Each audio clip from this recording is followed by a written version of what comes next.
Okay, so this is going to be a video on why is surplus cheap. Now, a lot of people say because it's surplus, but that doesn't really explain it, does it? So, what we're going to look at in this video is what affects the price of surplus, some of the categories surplus can be in that affects the price and things like that. So, with surplus, obviously, as the name implies, it's kind of unused stock or overproduced stock. So, there's a surplus of it, there's too much of it. So when most people think of surplus, I think they immediately think of army surplus, so like military uniforms and stuff like that. Now, some surplus comes about simply because it's old and it's taken out of rotation and then it's sold to civilians, you know, on an open market, because that brings back a bit of money. Other times surplus can be stuff that's just been totally unused for whatever reason that's now being sold on. And it doesn't obviously just apply to military and police type gear, or that's obviously the surplus I like buying, but it can really apply to almost anything, you know, any company makes if there's an overproduction of it. So what we'll look at is what kind of surplus there are. So as I said, a lot of surplus you get is second-hand kind of used surplus, where it's been in use with an army or police or whatever for quite a long time. Then once it hits a certain period of time, they get replaced with new equipment. That older equipment goes onto the surplus market, and as a result it's far cheaper than buying a new equivalent would be, because it's got a bit of wear and tear on it, maybe a bit of damage. Obviously it's second hand and some people want to buy new stuff. Now, that's generally never a problem. It's only a problem if it's an item that needs to be very protective, and obviously it loses that protective factor if it's surplus. Now, a good example of that would be respirators and Kevlar. However, as we've gone over before, lots of those things don't really, you know, degrade very quickly at all, even when they're out of their official shelf life period. Now, obviously, as I've said before, old filters are the only thing I'd really not recommend using, simply because some of the very old surplus filters are dangerous because of what the contents were, and because the filters actually do expire, so, you know, there's that. So, but for the most part, surplus is absolutely fine. Obviously, if you buy a surplus camouflage sort of shirt or trousers, put them in the washing machine to clean them first and then wear them, no problem whatsoever.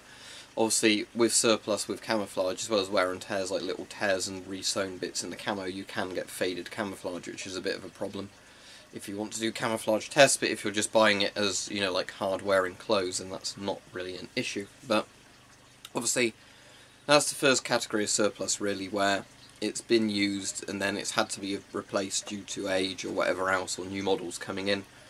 So that's generally your first category of surplus. Then you've got your second category, which is a bit more interesting, and this is where you've had things like the Cold War, where masses and masses and masses of items were prepared for World War III and it never kicked off. So you basically had militaries having all this equipment made, you know, on the assumption that they'd be conscripting millions of men for each of the nations, and then that never happened. And so, because they only had a small standing army, they had lots of identical military equipment that just sat in warehouses for years until it was eventually sold off. So that's why you get so many GP5s and things like that for sale very cheaply. The reason being, if you think of a market, there's supply and demand. There's a massive overabundance of supply, because it was made for World War III basically, and then there was no demand for it because it never kicked off. So now you have all these masks on the surplus market. Apart from age, they're, you know, basically fine, although some may have been stored better than others. But basically you had all these things built for a big war that never happened. So they were just, you know, very good condition surplus. So when it comes to surplus, you kind of get conditions, and normally this is called like grade A or grade 1 or grade B and grade 2, that sort of thing. Grade A is like perfect condition surplus. It's where, although it's old, it's, you know, in very good condition. Maybe there's very minor scratches on it, things like that, but otherwise it's, you know, perfect condition. So that's grade A surplus, and personally, if I buy surplus, I always go for grade A unless it's an item that I can only get in a lower quality. So this helmet, for example, when I bought it, it was grade A. Most of the marks on it, like where you can see the dents there, is where I've shot it with air rifles and crossbows to try and get through it, which I've not managed.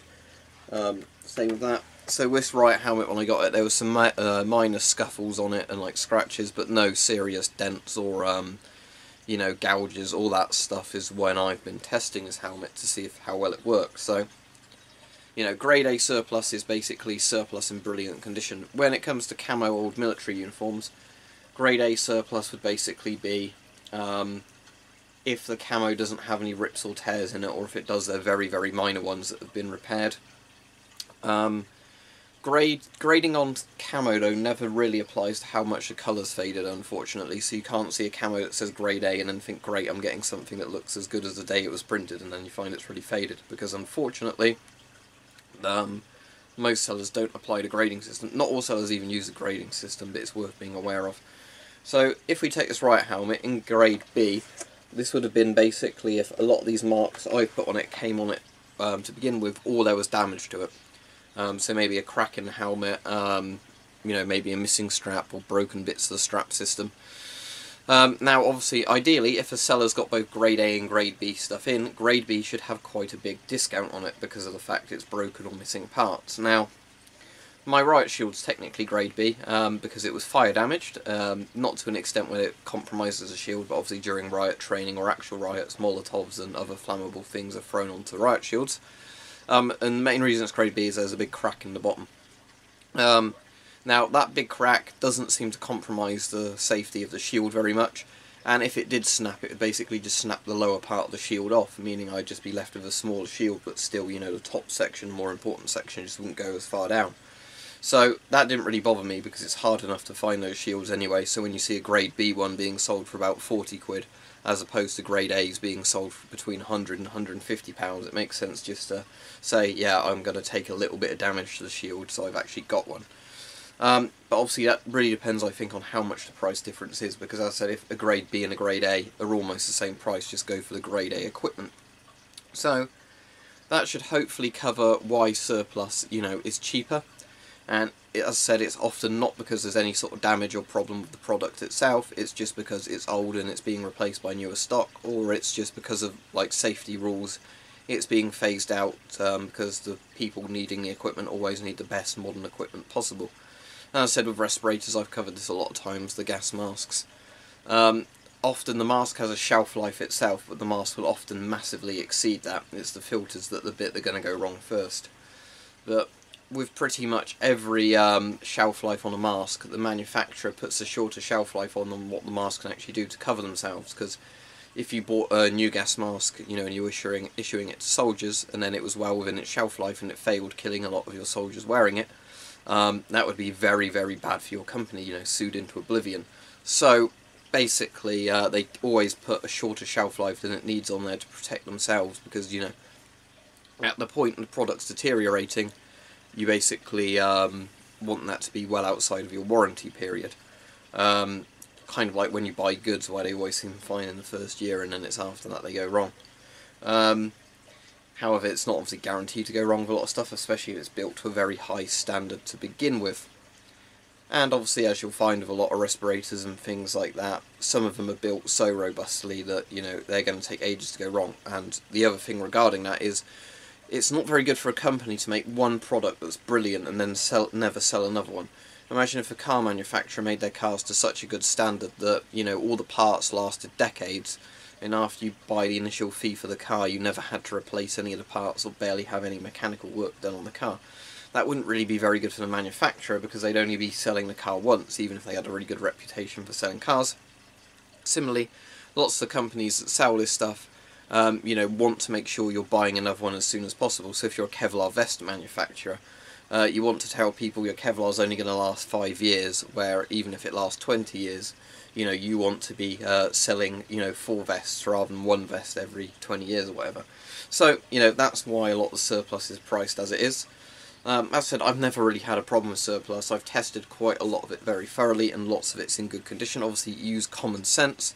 If you're buying Surplus, you know, and it looks like it's not in as good condition as it could be, then maybe pass on it. But the point is that Surplus in itself isn't bad. It just requires you to be kind of observant and, you know, pay attention to it and realise if there's anything compromising a bit. Often it's just because of overproduction or rules regulating how often this equipment needs to be replaced, why it ends up being cheap Surplus in the first place.